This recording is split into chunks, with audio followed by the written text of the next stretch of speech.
میں نے غصے میں اماں سے کہا کہ جس لڑکے کے گھر والے مجھ سے اپنے بیٹے کی شادی کروانے کے لیے ابھی سے ناخوش ہیں، وہ بعد میں مجھے کیا خوشی دیں گے؟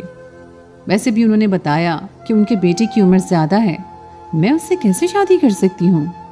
اماں کہنے لگیں کہ بے وقوفی کی باتیں مت کرو، مرد کی عمر نہیں کمائی دیکھی جاتی ہے، اس کا بہت ہی عالیشان بنگلہ ہے اور اپنا کاروبار ہے، وہ تمہیں محل کی رانیوں کی طرح رکھے گا اور اس وقت تمہیں احساس ہوگا کہ تمہارے ماں باپ نے تمہارے لیے بالکل صحیح فیصلہ کیا ہے۔ سسرال والوں کا کیا ہے، آج ہیں تو کل نہیں، تم شادی کے بعد خود ہی ان لوگوں کو ایک طرف لگا دینا۔ اماں کی بات سن کر میں خاموش ہو گئی تھی۔ اتنا تو میں بھی جانتی تھی کہ اگر میری شادی نہ ہوئی تو میں ساری زندگی نوکری کر کے گھر کے خرچے ہی اٹھاتی رہوں گی اور ابا ہمیشہ ہی گھر میں بیٹھے رہیں گے۔ میں نے جب سے ہوش سنبھالا تھا ابا کو گھر بیٹھ کر نوالے توڑتے ہی دیکھا تھا۔ پہلے اماں گھروں میں جھاڑو پوچھا کرتی تھیں اور پھر جب ہم لوگوں نے ہوش سنبھالا تو میں نے چھوٹی موٹی نوکریاں کرنی شروع کر دی اور گھر چلانے لگی۔ وقت گزارنے کے ساتھ ساتھ میری نوکری بہت اچھی ہو گئی۔ مجھ سے چھوٹی بھی ایک بہن گھر میں موجود تھی، لیکن میں نے کبھی اسے نوکری نہیں کرنے دی تھی۔ میں صبح گھر سے نکلتی تو تھکی ہاری شام کو گھر لوٹتی۔ اس کے باوجود بھی ابا نے کبھی میری قدر نہیں کی تھی، بلکہ وہ بات بے بات اسی بات پر ہمیں ذلیل کرتے کہ اگر ہماری جگہ ان کا کوئی بیٹا ہوتا تو آج ان کا بازو بن جاتا، جبکہ میں نے ابا کا بازو بننے میں کوئی کسر نہیں چھوڑی تھی اور پورا گھر میری کمائی پر ہی چل رہا تھا۔ میں نے یہ سوچ کر رشتے کے لیے ہاں کر دی کہ مجھے ایک سکون کی زندگی اور ایک ساتھی نصیب ہو جائے گا جو میرے دکھ سکھ کو سمجھے گا اور میرا خیال رکھے گا۔ اماں ابا تو بہت ہی خوش تھے کیونکہ رشتہ ہوتے ہی لڑکے کے گھر والوں نے میرے لیے بہت سارا سامان اور زیور بھیج دیا تھا۔ انہیں ہم سے جہیز میں کچھ نہیں چاہیے تھا، بلکہ وہ تو ہمیں بہت کچھ دینے کو تیار تھے۔ ابا کو تو اس بات کی خوشی تھی کہ ان کے ہونے والے داماد نے ساری زندگی ان کا خرچہ اٹھانے کی ذمہ داری لے لی ہے، مگر میں حیران تھی کہ میرا ہونے والا شوہر اس قدر مہربان کیسے ہو سکتا ہے۔ میں ایک دفعہ اپنے ہونے والے شوہر سے بات کرنا چاہتی تھی کیونکہ ہماری شادی میں بس کچھ ہی دن باقی بچے تھے اور اب تک میں نے ان سے کوئی بات نہیں کی تھی۔ ایک دن میں نے اماں سے کہا کہ مجھے اس لڑکے کا نمبر دے دیں تو اماں نے صاف انکار کر دیا اور کہنے لگی کہ شادی میں اتنا تھوڑا وقت ہے، اب تمہیں اس سے بات کرنے کی ضرورت نہیں ہے، شادی کے بعد جتنی چاہے بات کرتی رہنا۔ مجھے سمجھ نہیں آیا کہ اماں مجھے نمبر کیوں نہیں دینا چاہتی۔ میں نے اپنی چھوٹی بہن ہنا سے بھی نمبر کا کہا تو اس نے بھی صاف انکار کر دیا۔ میرے پاس اس کے سوا کوئی چارہ نہیں تھا کہ میں اماں کے موبائل فون سے چپکے سے اس کا نمبر نکال کر ایک دفعہ اس سے بات کر لوں۔ ایک رات میں نے سوچا کہ اماں گہری نیند سو گئی ہوں گی اور میں اماں کا فون اٹھا کر لے آؤں گی اور پھر اس میں سے نمبر نکال کر فون ملا لوں گی۔ یہی سوچ کر میں دبے پاؤں اماں کے کمرے کی طرف بڑھی تو اندر سے آتی آوازوں نے میری جان نکال دی۔ اماں ہنا سے کہہ رہی تھی کہ ردا کو شادی تک بھی یہ بات ہرگز نہیں پتہ چلنی چاہیے کہ اس کا ہونے والا دلہا پہلے سے شادی شدہ ہے۔ اتنا امیر آدمی خود ہماری ردا سے شادی کرنا چاہتا ہے، لیکن اگر ردا کو اس سے پہلے شادی کا کچھ بھی علم ہوا تو ردا کبھی اس سے شادی نہیں کرے گی اور ہم سب کی بدلتی ہوئی قسمت دوبارہ تاریکی میں ڈوب جائے گی۔ مجھے ایسا محسوس ہو رہا تھا جیسے کسی نے میرے کانوں میں سیسا پگھلا کر ڈال دیا ہے۔ میری ماں مجھے دھوکہ دینا چاہتی تھی اور وہ بھی صرف اس لیے تاکہ وہ لوگ ایک آسائش بھری زندگی حاصل کر سکیں۔ میری ماں نے ایک دفعہ بھی میرے ارمانوں کے بارے میں نہیں سوچا۔ یہ سوچ کر ہی میری آنکھوں سے آنسو بہنے لگے کہ وہ جان بوجھ کر میری شادی ایک شادی شدہ مرد سے کروا رہی ہے۔ میں الٹے قدموں لوٹ کر اپنے کمرے میں آ گئی اور تکیے پہ سر رکھے آنسو بہانے لگی تھی۔ مجھے پیسوں کا کوئی شوق نہیں تھا اور نہ ہی میں پیسوں کی خاطر کسی شادی شدہ مرد کی بیوی بن سکتی تھی، لیکن یہ بات میں اپنے گھر والوں کو کتنی دفعہ کیوں نہ سمجھاتی، وہ لوگ پھر بھی لالچ میں آ کر میری شادی اسی آدمی سے کرواتے۔ میں کچھ دنوں سے بہت ہی زیادہ پریشان رہنے لگی تھی اور میرے ساتھ دفتر میں کام کرنے والے ایاز نے یہ بات پوری طرح نوٹ کر لی تھی کہ میں بہت زیادہ پریشان ہوں۔ وہ بار بار مجھ سے اصرار کرنے لگا کہ میں اسے اپنا مسئلہ بتاؤں کہ وہ میری کچھ مدد کر سکے، اور ایک دن میں نے اسے سب کچھ سچ بتا دیا۔ وہ کہنے لگا ردا تم اپنے گھر والوں سے بات کر کے دیکھو، ہو سکتا ہے کہ وہ لوگ تمہاری بات مان جائیں۔ میں نے ایاز سے کہا کہ میری ماں ہی اتنی خود غرض ہو گئی ہے تو میں اپنے باپ سے کیا امید رکھوں؟ ویسے بھی شادی میں صرف 5 دن ہی باقی تھے اور مجھے آج دفتر سے شادی کی چھٹی لے کر گھر جانا تھا۔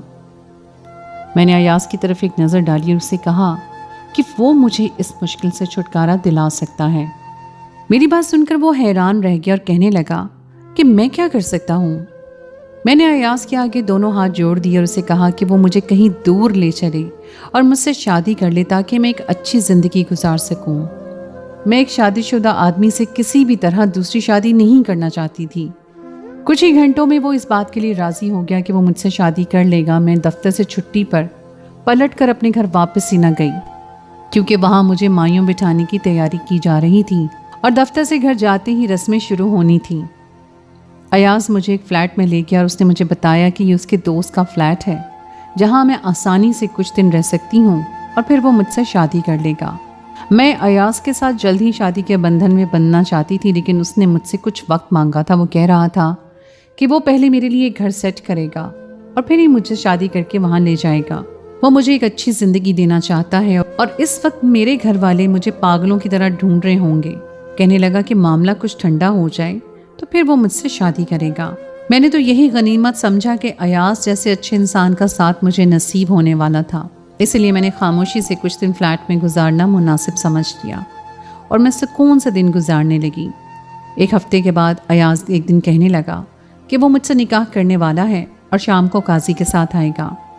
میں بہت خوش تھی کہ میں نے ایک بہترین انسان کو اپنے لیے منتخب کیا ہے جس نے میرے ساتھ کسی بھی طرح کا ناجائز تعلق بنانے کی کوشش نہیں کی، جبکہ میں بہت دنوں سے اس فلیٹ میں اکیلی رہ رہی تھی اور وہ مجھے دیکھنے کے لیے آیا کرتا تھا۔ شام میں ایاز اپنے ساتھ قاضی کو لے کر آیا اور ساتھ ہی میرے لیے دلہن کا لباس بھی لایا۔ مجھے اس وقت اپنے ماں باپ کی کمی بہت محسوس ہو رہی تھی، لیکن جو کچھ ان لوگوں نے میرے ساتھ کیا تھا اس کے بعد میں انہیں اپنی کسی خوشی میں شریک نہیں کرنا چاہتی تھی۔ میں کمرے میں سادگی سے دلہن بنی بیٹھی ہوئی تھی۔ ایاز میرے لیے ایک سرخ رنگ کا جوڑا پہلے ہی لے آیا تھا۔ تھوڑی دیر میں قاضی میرے کمرے میں آیا اور اس کے ساتھ 2 اور لوگ بھی موجود تھے جو نکاح کے گواہ کے طور پر آئے تھے، اور قاضی نے نکاح پڑھایا تو میں نے فوراً قبول ہے کہہ دیا، کیونکہ میرے پاس اور کوئی راستہ بھی نہیں تھا۔ اب میں ایاز کی بیوی بن چکی تھی اور جانتی تھی کہ اب میرے پاس گھر واپس لوٹنے کا کوئی راستہ باقی نہیں بچا ہے۔ مجھے ساری زندگی ایاز کے ساتھ ہی گزارنی ہے۔ میں دھڑکتے دل سے کمرے میں بیٹھی ہوئی تھی جب کمرے کے دروازے پہ دستک ہوئی اور میرا دل سینہ چیر کر باہر آنے کو بےتاب ہو گیا۔ میرے لیے یہ شادی ایک سمجھوتا ضرور تھی، لیکن نکاح کے بعد سے سارے جذبات بدل گئے تھے اور مجھے اب سمجھ آ رہا تھا کہ لوگ کیوں کہتے ہیں کہ نکاح کے بعد سارے رشتے بدل جاتے ہیں۔ میرے لیے ایاز ایک بہت ہی خاص بن گیا تھا جس کے ساتھ میں ساری زندگی جڑ گئی تھی، اور میں بھی اس کے ساتھ ایک اچھی زندگی کی خواہش مند تھی۔ میں نے اپنے چہرے پر گھونگھٹ ڈالا ہوا تھا اور سر جھکائے بیٹھی تھی۔ وہ چھوٹے چھوٹے قدم اٹھاتا میرے قریب آیا، لیکن جیسے اس نے میرا گھونگھٹ اٹھایا تو میرے قدموں تلے سے زمین نکل گئی، کیونکہ یہ تو وہی آدمی تھا جس نے میرے گھر والوں کے ساتھ مجھے پسند کیا تھا اور جو پہلے سے ہی شادی شدہ تھا۔ ایسا لگ رہا تھا جیسے میرے سر پر پہاڑ گر گیا ہے۔ میں سوچ بھی نہیں سکتی تھی کہ شادی کی رات میرا گھونگھٹ اٹھانے والا یہ شخص بھی ہو سکتا ہے۔ میں نے ہکلاتے ہوئے سے پوچھا کہ ایاز کہاں ہے؟ تو اس کے چہرے پر ایک مسکراہٹ آ گئی اور وہ کہنے لگا کہ کیوں، مجھے دیکھ کر آپ کو خوشی نہیں ہوئی؟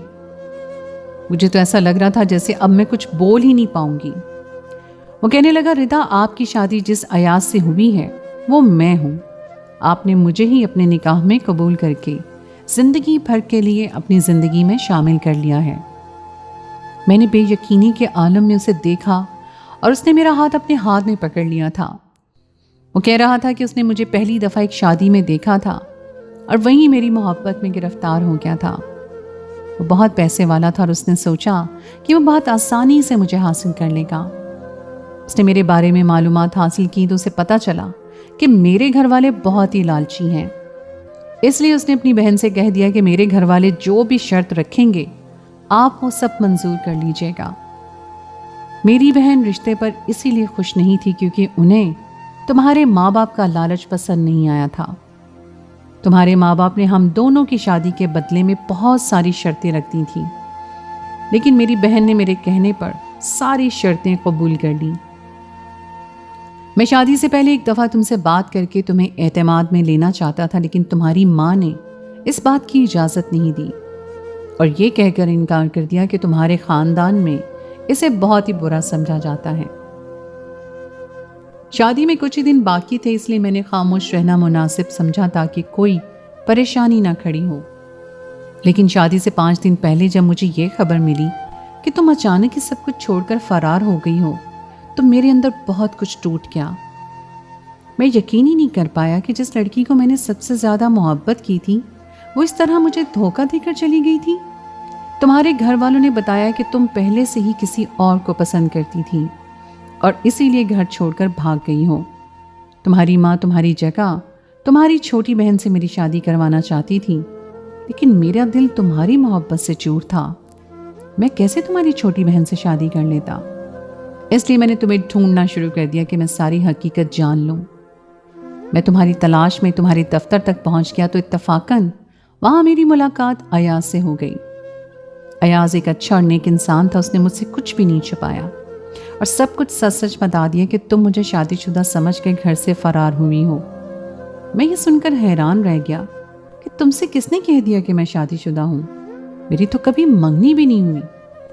میں نے ایاز سے کہا کہ میں حقیقت جان کر ردا کے پاس آؤں گا، اس لیے جب تک تم اس کا خیال رکھو، اور ایاز کو تمہیں کچھ بھی بتانے کے لیے منع کر دیا۔ میں جاننا چاہتا تھا کہ ہمارے درمیان غلط فہمی کیوں پیدا کی گئی ہے۔ میں لوٹ کر تمہارے گھر گیا اور میں نے تمہاری چھوٹی بہن کے سامنے ایسے ظاہر کیا جیسے میں تمہاری غیر موجودگی میں اس سے شادی کرنے کے لیے تیار ہوں، اور کچھ ہی دن کی باتوں میں ایک دن ہنا نے میرے سامنے سارا سچ اگل دیا۔ تمہارے گھر والوں نے جب دیکھا کہ میرے پاس بہت پیسہ ہے تو وہ بہت ہی زیادہ لالچ میں آ گئے، اور انہوں نے سوچا کہ جب میں تم سے اپنی محبت سے شادی کروں گا تو کہیں کچھ دنوں کے بعد ان کا خرچہ پانی بند نہ کر دوں۔ یوں بھی تم اپنے باپ کو کچھ زیادہ پسند نہیں کرتی تھی، اسی لیے تمہارے ماں باپ نے مل کر ایک منصوبہ بنایا۔ انہوں نے سوچا کہ کیوں نہ مجھے بھی داماد بنا لیا جائے اور تم سے بھی ہاتھ نہ دھوئے جائیں۔ انہوں نے جان بوجھ کر تمہارے سامنے مجھے شادی شدہ قرار دیا۔ وہ جانتی تھی کہ تم دروازے کے باہر کھڑی باتیں سن رہی ہو۔ انہیں یہ بھی اندازہ تھا کہ تمہیں جیسے ہی میری شادی شدہ ہونے کا علم ہوگا تم خود ہی کچھ نہ کچھ الٹا کرو گی۔ وہ چاہتے تھے کہ میری شادی ہینا سے کروا دیں تاکہ میں ان کا داماد بن جاؤں اور تم پہلے کی طرح نوکری کرتی رہو اور زندگی بھر ان کا خرچہ پانی چلتا رہے۔ انہوں نے تمہارے لیے جو جال بچھایا تھا تم اس کا شکار ہو گئی، لیکن شادی سے انکار کرنے کے بجائے تم نے گھر سے فرار ہونا مناسب سمجھا۔ تمہارے ماں باپ لالچ میں اتنا آگے بڑھ گئے کہ انہیں اپنی بیٹی کو برباد ہوتا مستقبل بھی نظر نہیں آیا۔ جب میں ہنا کے ذریعے ساری سچائی جان گیا تو میں نے ایاز سے رابطہ کیا اور تم سے ملنے کی خواہش ظاہر کی۔ ایاز نے بتایا کہ تم نکاح کی خواہش مند ہو، تو میں نے سوچا کہ کیوں نہ پھر تمہیں نکاح کر کے ہی اپنا چہرہ دکھاؤں۔ میں پہلے سے شادی شدہ نہیں ہوں اور نہ ہی تم سے پہلے کبھی میری زندگی میں کوئی لڑکی آئی ہے۔ میرے گھر والوں اور میری بہن کو بھی تم بہت پسند آئی تھی، لیکن وہ تمہارے ماں باپ کو لے کر پریشان تھے کیونکہ انہیں لگ رہا تھا کہ تمہارے ماں باپ کا لالچ زندگی بھر ہماری زندگی کھاتا رہے گا۔ میں نے ایاز سے کہہ کر نکاح رکھوا لیا اور یوں تم سے شادی کر کے آج تمہارے روبرو آ بیٹھا ہوں۔ ایاز نے میری بہت مدد کی ہے اور اس نے تمہاری بھی بہت مدد کی ہے۔ تم نے جلد بازی میں ایک غلط قدم اٹھایا، لیکن میں خدا کا شکر ادا کرتا ہوں کہ تمہیں کوئی خمیازہ بھگتنا نہیں پڑا۔ ایاز کی باتیں سن کر میری آنکھوں سے آنسو بہنے لگے۔ میں ساری زندگی جن لوگوں کے لیے اپنا آپ قربان کرتی رہی، وہ لوگ میری ہی خوشیاں قربان کر کے اپنی زندگی سنوارنا چاہتے تھے۔ ایاز مجھے اپنے ساتھ اپنے گھر لے جانا چاہتا تھا کیونکہ اس کے گھر والے اس بات سے باخبر تھے اور میرا استقبال کرنے کے لیے تیار تھے۔ میں نے کبھی کسی کا برا نہیں چاہا تھا، اس لیے قسمت نے میرے ساتھ کوئی دھوکہ نہیں ہونے دیا تھا، بلکہ صحیح وقت پر مجھے صحیح ہمسفر مل گیا تھا۔ آج مجھے اندازہ ہو رہا تھا کہ میں نے سچائی جانے بغیر فیصلہ کر کے کتنی بڑی غلطی کی تھی۔ میرے اماں اور ابا دراصل میرے سگے ماں باپ نہیں تھے، بلکہ میری ماں میری خالہ تھی۔ میرے ماں باپ کے انتقال پر میں بہت چھوٹی سی عمر میں ہی اپنی خالہ کے گھر آ گئی تھی اور اسی صدمے نے مجھے بہت حساس بھی بنا دیا تھا۔ لیکن میں کبھی اپنے سگے ماں باپ کو یاد نہیں کرتی تھی کیونکہ ان کے چہرے بھی مجھے یاد نہیں تھے۔